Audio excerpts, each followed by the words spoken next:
Hello विद्यार्थियों, स्वागत है आप सभी का आज की इस नई वीडियो में। आज बहुत दिनों के बाद जो है वीडियो बनाया जा रहा है, कुछ कारणों की वजह से बंद था इस समय। तो आज चलिए शुरू करते हैं। लास्ट जो वीडियो थी उसमें शायद पढ़ा गया था कि दर्पण सूत्र जो था उसकी सहायता से न्यूमेरिकल लगाया गया था। चलिए आज पढ़ते हैं कि आवर्धन क्या होता है। देखिए, आवर्धन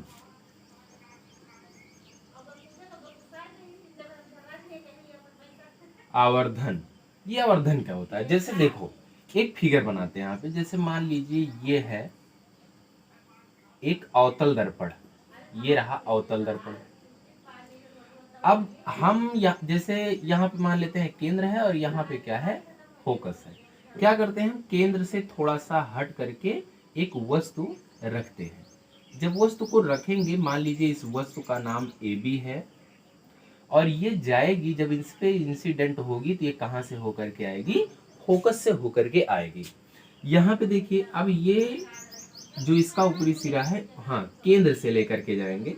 तो इसको अगर केंद्र से लेकर के जाते हैं तो कुछ इस प्रकार से ये होकर के जाएगी और इधर से जब जाती है केंद्र से तो ये केंद्र की ही ओर वापस लौट आती है। जहां पे ये कट किया, देखिए ये क्या हो जाएगा, ये ए डैश हो जाएगा और ये बी डैश हो जाएगा।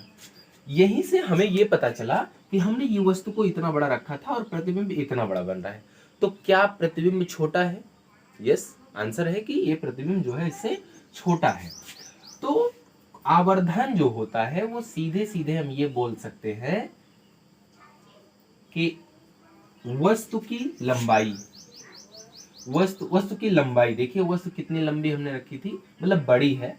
तो वस्तु की लंबाई, वस्तु किससे होता है, ऑब्जेक्ट मीन्स वस्तु होता है। तो हम क्या लिख सकते हैं, ओ। और उसके बाद प्रतिबिंब हमारा कितना बड़ा बना, उससे छोटा बन रहा है, जो भी बन रहा होगा। लेकिन इसका नाम, जैसे प्रतिबिंब की जो है इंग्लिश का होती है इमेज होती है, तो उसको आई से लिख देते हैं। तो इसके कहने का मतलब आपने, अच्छा आई किसको माना, ये आई है प्रतिबिंब की लंबाई, प्रतिबिंब की लंबाई, और ये बटे में क्या हो जाएगा, वस्तु की लंबाई, वस्तु की लंबाई। तो यहां से सीधा साधा ये डेफिनेशन हम आप बना सकते हैं कि प्रतिबिंब की लंबाई, कोई भी अगर दर्पण के सामने आप वस्तु रख रहे हैं तो उसका प्रतिबिंब कितना बड़ा बन रहा है, तो प्रतिबिंब की लंबाई। अच्छा, प्रतिबिंब की दूरी से बात नहीं की जा रही यहाँ पे कि ये कितनी दूरी पर प्रतिबिंब बन रहा है। देखिए ये चीज, यहां से ये यहाँ पे प्रतिबिंब बन रहा है, यहाँ से यहाँ आकर के, तो इसको भी मानेंगे। तो ये नहीं, प्रतिबिंब की लंबाई मतलब ये कितना लंबा बना या कितना बड़ा बना, वो चीज। तो प्रतिबिंब की लंबाई और वस्तु की लंबाई के अनुपात को आवर्धन बोला जाता है।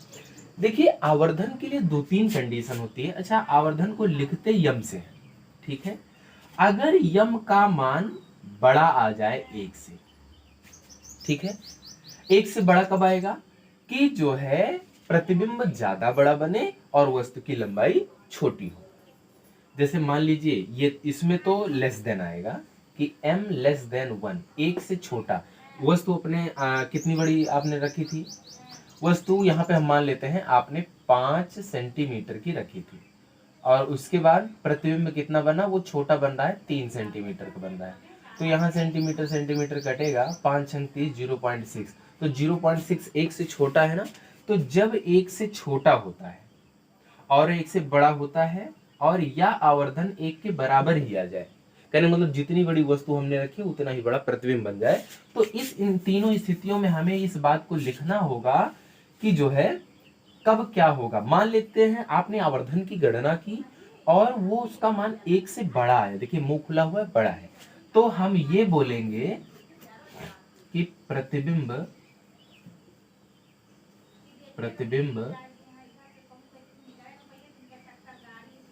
बड़ा बनेगा। मतलब किससे, वस्तु से बड़ा बनेगा। और अगर यम का मान 1 के बराबर आ जाए, यम क्या है, आवर्धन है, ये आ जाए, तो प्रतिबिंब जो होगा, प्रतिबिंब वस्तु के बराबर होगा। यहां पे लिख देते हैं छोटा सा, वस्तु के बराबर होगा।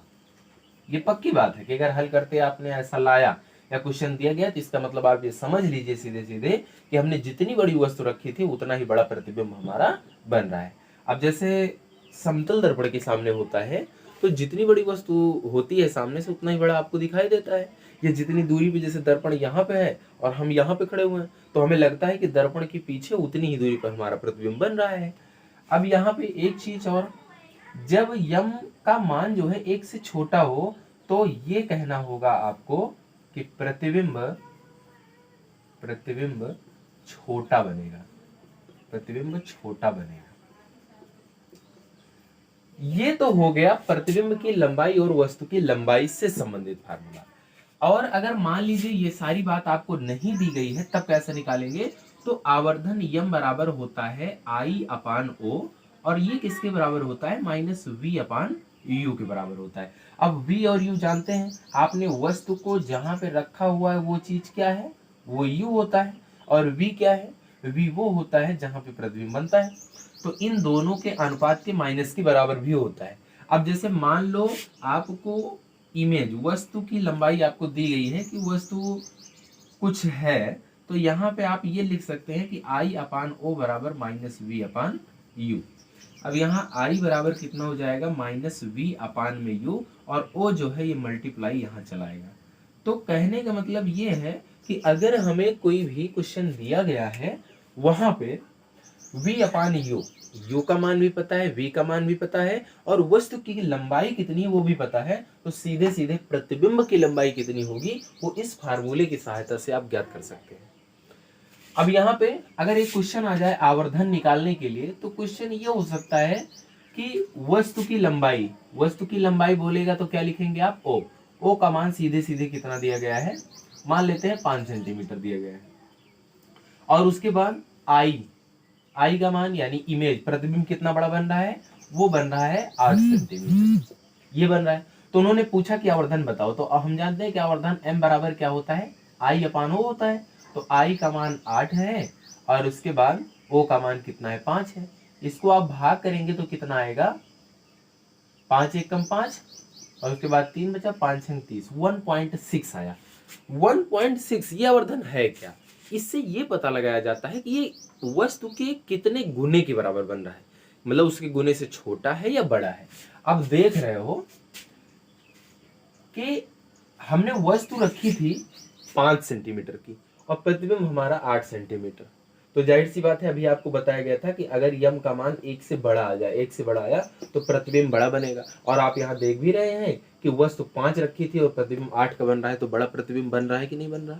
तो इस प्रकार से पता लगाया जा सकता है।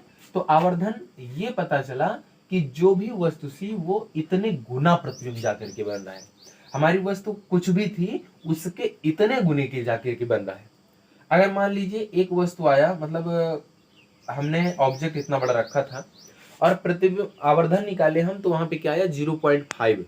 तो 0.5 से गुणा करेंगे तो इसका आधा हो जाएगा कि नहीं? 0.5 से गुणा करने का मतलब आधा, और जब आधा हो जाएगा तो इसका मतलब ये हुआ कि आई का मान जो होगा इस वाले पूरे के 1/2 के बराबर होगा, उसके आधा होगा। तो ये होता है आवर्धन का छोटा सा कॉन्सेप्ट। इससे संबंधित जो भी प्रश्न होंगे वो हम आगे की वीडियो में हम आपको बताएंगे।